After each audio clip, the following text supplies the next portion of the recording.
Good morning! Yes! O ayan na mga hunghang dahil nagmamadali kayong makita ang vlog ko noong Pebrero. Panoorin nyo ha, manda kayo. Kita nyo naman siguro yan kung gaano pakadilim ako umalis sa bahay. At talagang hindi nyo pa alam na sa 12 taong paninilbihan ko dito sa Malaysia, ngayon ko lang po ito nagawa. At dahil may pupuntahan kaming out of town at ang usapan ay dapat mga alas 7 ng umaga ay makakaalis na ang bus papunta doon sa lugar kung saan kami mag out of town.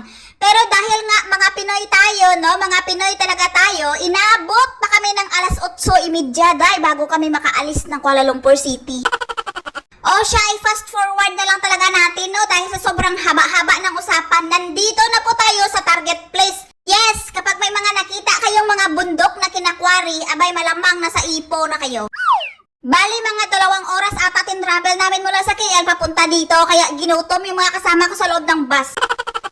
At habang yung mga kasama ko sa loob ng bus ay may mga kumakain, may mga nagmamaritisan, ako na may tamang muni-muni lang dito sa bintana. Kasi ayaw ko talagang ma-miss ang mga magagandang tanawin papasok doon sa lugar kung saan kami pupunta. At ito nga yung Hobbiton Village, ito po ang target place. At dahil nga mga Pinoy tayo, abay syempre hindi tayo papahuli doon.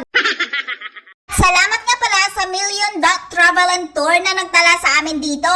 Ito nga pala si Ate Lee Girl Jurisa Luanya, ang isa sa mga admin na napabukan ko. Nagtutor sila sa buong Malaysia and minsan sa buong Asia. Kaso ngayon lang talaga ako nakachimpo dahil ito'y malapit lamang at babalik din naman pagkahapon. Wow! O siya, mag-focus muna tayo sa mga magagandang tanawin dito sa loob ng Hobbiton Village. O bali, pagdating namin dito, wala kaming nabayarang entrance kasi kasama na daw pala yun sa bus fare. And in fairness, mura lang ang binayad namin dito. Yun nga lang, kayo ang bibili ng sarili nyong foods. Kasi may free naman silang tubig eh.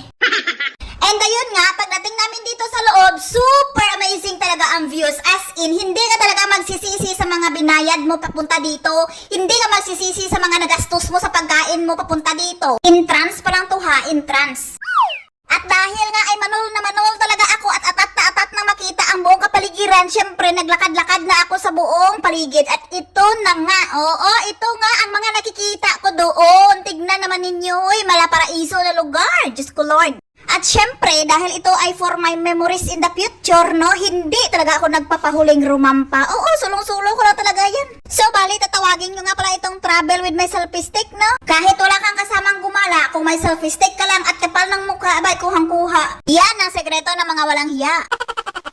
So, habang ako'y nagpapakyut na naglalakad paakyat, nakasabay ko po itong si nanay na hingal-hingal, kaya tinanong ko na. Kaya mo, Panay? Oo. Hingal daw siya kasi sobrang init. Grabe naman talaga ang init sa mga panahon na yan. Pero dahil nga ginusto natin, wala talagang makakapigil sa atin kahit ulan man yan o init. Susurayin yan talaga natin. Makakita lang ng napakagandang view at malaparaisong lugar. Tinawag ko po siyang malaparaiso dahil lahat ng mga halaman na makikita nyo sa paligid ay puro talaga yan mga bulaklak na may iba't ibang mga kulay. Tapos, may mga istasyon din po siya, yung parang mga kubo ba na pwede nyo mapagsilungan kung kayo'y magpapapicture. Pero sobrang init pa rin talaga ng panahon. Sa halip na medyo malamig po sana ang klima dito dahil medyo bulubundukin ang lugar na ito. Pero Diyos ko Lord, parang malapit na talaga kami sa impyerno. Kahit may payong ka pa kung tamad kang animal ka dahil feeling rampadura ka, ay wala ka pa rin talagang kwenta. O siya, itudo ko na lang muna ang aking pagrarampa dito sa ika-3 estasyon. Total, wala pa namang hardinirong nagbabantay dito, abay rampahan ko na lang muna yung mga bulaklak ng napakaganda. Para kahit hindi man ako palarin sa langit, at least naka-experience ako maglakad sa bulaklaking lugar. Yun nga lang, parang sa purgatorio pa rin ng bagsak dahil sa sobrang init, Diyos ko Lord. Pero init lang naman yan, mga Pinoy tayo, kaya marites is life pa rin. O siya, tayo na't magsihayo doon sa taas kasi mas marami pa daw doon mga magagandang views. At literal nga naman na mas maganda pala dito sa taas. O, tignan nyo nga naman yung isa, di na nakatiis, binabaan talaga, nakaheels pa yan. Sumala lang stepping nito, palak-palak ni bro. Grabe talaga ang pag-maintain nila ng mga tanim dito, alagang-alaga. At yung mga nakikita nyo sa baba, parang dyan ata nila binubuhay yung mga pananim para pang replace doon sa mga namatay na kasi sobrang init at saka yung iba naapakan ng mga tao. Wala kasing pakialam yung iba, basta makapapicture lang, bahala kayo sa buhay nyo. And now, I am here at Hobbiton Village, Climax Place. Ano daw? Yes, nandito na po tayo sa pinakatuktok na lugar sa Hobbiton Village. Kahit may kalayuan ito mula doon sa baba, tapos medyo may sa pagkamatarik yung daan paakyat, tapos kailangan mga views pagdating nyo dito. Minsan kasi kapag pumupunta kayo sa isang lugar, dapat sulitin nyo ng magalaan ang lahat ng sulok para hindi nyo pagsisisihan pagdating ng panahon. Ito pala ang makikita sa taas, mayroon pala ditong malaking barko. At alam niyo ba kung bakit ito tinawag na Hobbiton Village? Kasi inspired daw ito sa pelikulang Panginoon ng mga Singsing. Pero kung hindi niyo pa napanood ang pelikulang yon, huwag niyo nang pagtuunan ng pansin, bigyan niyo pa ng problema sa sarili niyo. Kasi tinagalog ko lang naman ang Lord of the Rings. Tapos, ang totoong Hobbiton Village daw po talaga ay nasa Australia. And ginaya-gaya lang pala nila ito. So baka Australiano nga talaga ang may-ari nito dito. Diba, literal na pagkamarites, pati may-ari pinapakialaman? Well, anyways, minsan na naman tayo gumala, no? Lahat ng pwedeng siksikin, busiksikin na, at ang lahat ng pwedeng imamarites na talaga. So, ayun na nga, dahil sa sobrang init, hindi ko na talaga natiis, sumilong na talaga ako. Pero yung iba, sinulit talaga. Nagtsagaan talaga nilang akyatin yung bubong ng kubo, tapos magdupahan dun sa taas. Hindi man lang sila natakot dyan sa mga diwending nakatira dyan sa loob. Sobrang na-amaze talaga ako sa lugar, kaso lang nainitan naman talaga ako. Kaya pumasok muna ako dito sa kanilang coffee shop para bumili ng tubig. Oo, coffee shop to pero tubig lang ang nabili ko. So ayun, pagkatapos naming rumampa doon sa taas, bumaba na kami. Pero syempre, dumaan muna ako dito sa kanilang ice cream booth. Bale, sariling gawa daw nila ito dito, tapos organic pa daw yon. Kaya kahit medyo may kamahalan, bumili na talaga ako kasi minsan lang naman yun. Biruin nyo ha, triple ang presyo nito sa normal ice cream na binibenta doon sa market. Pero nung natikman ko na, parang hindi naman masarap. Pero syempre, okay lang kasi nga, baka pagsisihan ko pa kapag hindi ko to nabili at hindi ko natikman. Diyos ko Lord. And that's all. Pagkatapos ng lahat-lahat ng pagtitiis namin sa pagod, pagtitiis sa gutom at uhaw, kakagala doon sa buong kapaligiran ng Hobbiton Village, ito na nga kami. Finally, makakaalis na rin kami dito. Pero syempre, hindi talaga kumpleto ang trip kapag walang tanga. O, ako na lang pala ang hinihintay sa loob ng bus, Diyos ko Lord. Pero hindi ko sinabi na akong tanga dito mas tanga yung nagyaya sa akin magpa-picture. Oy, joke lang oy. O siya, tara, bye! Hobbiton Village, salamat sa memories. At hindi ko alam kung makakabalik pa ako dito, pero syempre, babaunin ko to hanggang sa kamatayan. Yan lang naman kasi ang madadala natin sa kabilang mundo. Mapalangit man yan o imperno, yung mga lugar na nagalaan natin, yung mga ugali natin dito habang tayo ay buhay pa, kung paano natin tratuhin ang kapwa nating mga tao, at kung paano natin tratuhin ang lahat-lahat ng mga nilikha ni San Pedro dito sa mundo. Anyway, alam nyo ba? Syempre hindi. Nakapunta na po pala ako dito sa lugar na to kasi taga rito yung alaga ko. So bale, pangalawang balik ko na po ito. Pero syempre, kapag kasama mo yung mga boss mo, hindi mo talaga mai-enjoy ang mga moments. Kasi, basta yun na yun. Tapos, noong unang pagpunta ko dito, hindi pa po ganito kalala ang mga bulubundukin or yung mga hills. Kasi kinakwari po nila ay yung mga granite na mga bato. Ewan ko ba kung aanhin nila yung mga granites na yan. Basta yun na yun, ayoko na makialam sa mga gawaing demonyo. Ay siguro naman alam na nila kung ano ang magiging epekto nun sa buhay ng mga tao dyan in the future. Kaya ayoko na talagang makialam. Basta yun na yun, yung nakita ko noon at saka nakita ko ngayon na ibang-iba na talaga. O siya, let's move forward dahil nandito na po tayo sa Ipoh Main Town. Yes, ito po ang kanilang main town. Tingnan niyo naman, hindi masyadong matraffic, di ba? Pero may mga lugar din naman dito minsan na sobrang traffic. Yun ay ang mga daan na papunta na siguro sa kanilang mga main tourist attraction. Tapos, yung mga panahong pagpunta namin dito ay school holiday pa yon. Kaya lahat ng mga tao doon sa city ay nagsiuwian sa kanilang lugar. Pero yung iba ata parang trip lang nila talagang gumala para makipagsiksikan din sa daan. Anyway, hindi naman siguro kataka-taka kung bakit marami ang gustong pumunta dito at kasama na po ako doon. Kasi kung nanood nga talaga kayo simula ng pag-umpisa, makikita niyo talaga kung gaano kaganda ang kanilang lugar dito. Tapos, ma-feel mo talaga na parang nasa probinsya ka rin. Aba, kita niyo naman siguro kung gaano kaaliwalas ang kanilang lugar. Kung gaano kaganda ang kanilang kalangitan dito. Pero syempre, isa lang ang masasabi ko, hindi niyo talaga ma-feel kung gaano kapresko ang hangin dito. At alam niyo ba na ang pangalan ng kanilang lugar ay nakuha daw nila ito sa pangalan ng punong kahoy. Pero syempre, hindi na tayo mangingialam doon kasi hindi nga natin alam ang buong istorya ng Pilipinas. At alam niyo ba na ang lugar na ito ay kilalang kilala sa buong Malaysia dahil sa kanilang pagkain na tinatawag na Ipoh Hor Fun or thin rice noodles with shredded chicken meat. In short, sinabawang manok na may noodles. Kaya hindi magiging kompleto ang bakasyon mo dito or holiday mo dito kapag hindi mo natikman ang kanilang famous dish na Ipoh Hor Fun Mi or noodles.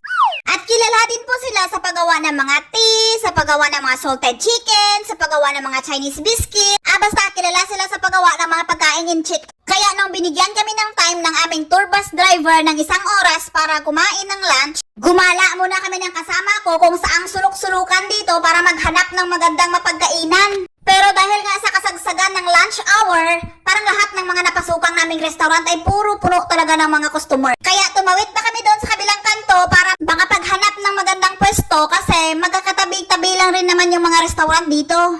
At dito nga lang sa restaurant na ito, ang medyo may bakante. Kita nyo naman sa labas kung gaano kadami ang tao. Pero sa loob, medyo may lugar pa naman kasi nga medyo mainit doon sa loob kaya hindi masyadong makapag-stay ang mga tao. Tamang-tama, pagpasok namin, may bakanting isang malaking table. Kaya nakipagsabayan na lang kami sa kapwa naming Pilipino na kasama din namin sa tour bus. At sabay-sabay na rin kaming umorder pero syempre, KKB kami dyan. So, kitang-kita nyo naman kung gaano ka-famous ang kanilang lugar sa pagkain. Tignan nyo naman ang mga customer. Na kahit hanggang dito sa pamilihan ng mga pasalubong, siksikan pa rin. Harap lang kasi ito ng restaurant na kinainan namin. Kaya pagkatapos namin kumain, pumunta na kami dito para mamili ng pasalubong kuno. Pero nakipagsiksikan lang din naman ako doon para bumili lang ng kakarampot na biskwit para ibigay sa alaga ko. Pampruweba lang na dito talaga ako nanggaling sa lugar niya. Mindset ba? Mindset. Magtatanong kasi yan eh. O siya, tayo magpaalam na sa may pinaka-famous na mga pagkain dito sa Malaysia, ang Ipoh Town. Dahil medyo hapon na at may dadaanan pa kaming kuweba. Tapos medyo nag-uumpisa pa ang traffic kasi nga Sunday ito, kinabukasan may pasok na, may opisina na, ay Diyos ko Lord. Ano kasi, ang sinasabing 1 oras lang na palugit ay nagiging 2 oras. Kaya good luck na lang talaga sa aming biyahe mamaya, pabalik doon sa KL. Hindi mo talaga may kakaila na halos Pilipino lahat ang karga ng bus. O siya guys, maghanda na kayo dahil papasok na naman tayo sa isa na namang napakagandang paraiso na gawa ng ermitanyo at makapangyarihang tao. Hindi kayo nagkamali, natural po itong gawa ng ermitanyo at pinaganda ng makapangyarihang tao. Kitang-kita talaga kung gaano kaganda ang lugar na ito kahit sa entrance ka pa lang. Makikita mo rin na parang napapalibutan ito ng 2 hills. Ay actually parang hindi talaga siya parang napalibutan nga talaga siya ng 2 hills. Kasi nga kuweba daw ito dati na ginawa nilang temple. At ito ay tinatawag nilang Kek Klok Tong Temple. Intindihan niyo ba kung ano ang ibig sabihin ng Kek Klok Tong na yan? Kasi ako hindi ko naintindihan. Salitang Inchik naman yan at saka Buddhist naman ang mga sumasamba dito. At kami talaga ay mga turista kuno na panggulo lang naman dito. So ito na nga, pagpasok nyo pa lang, makikita nyo talaga kung gaano siya kaganda. Tignan nyo naman. Napakaganda talaga ng mga nilalang na dinidisplay nila dyan sa loob. At dahil hindi naman ako Buddhist, syempre nagmamasid-masid lang talaga ako at nag-observe kung gaano nila ito pinaganda. Kagaya ko, natural ang kagandahan. O, reklamo kayo dyan. At alam niyo ba na ang lugar na ito dati ay isa po itong worship place hanggang sa kinwari nila at saka natigil yung pagkakwari nila hanggang sa ginawa na nilang temple. Pero sobrang tagal na po daw noon kasi ang edad ng temple na ito ay more than 200 years na. Hindi ko po alam kung ilan talaga ang exact na edad pero basta more than 200 years na po ito siya. At makikita nyo naman talaga yan sa itsura ng mga stalactites na mga bato dito kung ilang taon na po ba talaga siya. Yun ay kung may sapagkamanghuhula kayo. So bale, may ilang palapag pala itong temple na to.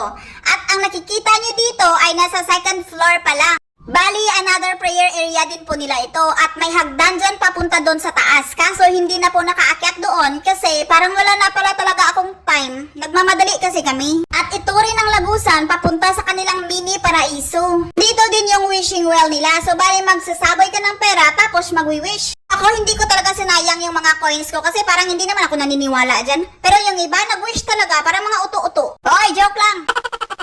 Anyway, makikita talaga ninyo kung gaano kaganda ang kalikasan. Kaso lang, unti-unti namang sinisira ng mga tao.